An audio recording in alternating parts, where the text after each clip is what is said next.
Hello everyone, my name is Colin on History, and today I'm going to be looking at a certain Edward R.S. Canby, one that would later become a major general during the U.S. Civil War.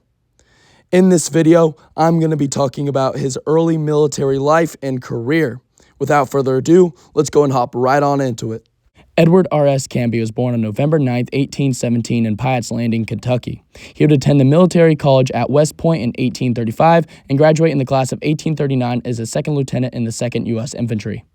After his graduation from West Point, Canby would be sent to Florida to fight in the Second Seminole War from 1839 to 1842. He would see promotion in 1841 from second lieutenant to first lieutenant. A few years after his promotion in 1846, he would fight in the Mexican-American War, serving as the staff officer for Bennett Riley's brigade under Major General Winfield Scott's overall command. During the Mexican-American War, Edward R.S. Canby would take part in a few engagements, such as the Siege of Veracruz on March 9th, and the two where he earned the most praise, such as the Battle of Cantarelas and Churubusco on August 19th and 20th, respectively. In these battles, he helped coordinate Bennett Riley's brigade's movements and communicated orders. He would be breveted to the rank of major for this. Though a great day for Canby, he would get breveted again, this time to the rank of brevet lieutenant colonel on September 13th for his brave conduct at the Battle of Bellean Gates, right outside Mexico City. Overall, throughout the entirety of the Mexican-American War, Edward R.S. Canby showed himself as a gallant and meritorious officer that is capable in the line of duty. The Mexican-American War also showed Edward R.S. Canby that he was an effective staff officer and administrator. His time in Mexico would reflect his future positions in the United States military, as he was sent to California in 1849 to work as the Assistant Adjutant General of the Northwest Pacific Division. His main job would be preserving Spanish and Mexican archives and land titles. Overall, Edward R.S. Canby did not find much joy in working this position as he preferred more active duty. But overall, staff and administration would be his biggest strengths, as he was sent to Washington, D.C. on February 22, 1851 to work in the Adjutant General's office. He was also quickly promoted to the rank of captain by June 11th.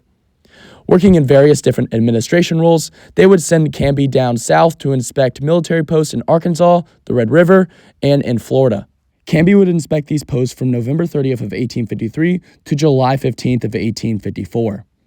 Everything would change for Canby, however, on March 3, 1855, when he was promoted to the rank of Major of the 10th United States Infantry and would be sent west. In 1857, President James Buchanan ordered Major Edward R.S. Canby, under the direct command of Colonel Albert Sidney Johnson, to go west and deal with the Utah War. They would replace the Utah Territorial Governor, Brigham Young, with Alfred Cumming. The Utah War gave Canby a good bit of command experience, as in early 1858, he was placed in command of Fort Bridger in modern-day Wyoming. In this fort, he was in command of the 7th and 10th United States Infantry, along with the 2nd United States Dragoons. Canby's time in Utah also saw him on the judging panel for the court-martial of a certain Captain Henry Hopkins Sibley.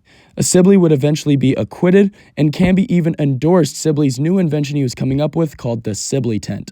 After the war in 1860, Major Edward R.S. Canby and Captain Sibley would both be sent to deal with the Navajo in New Mexico.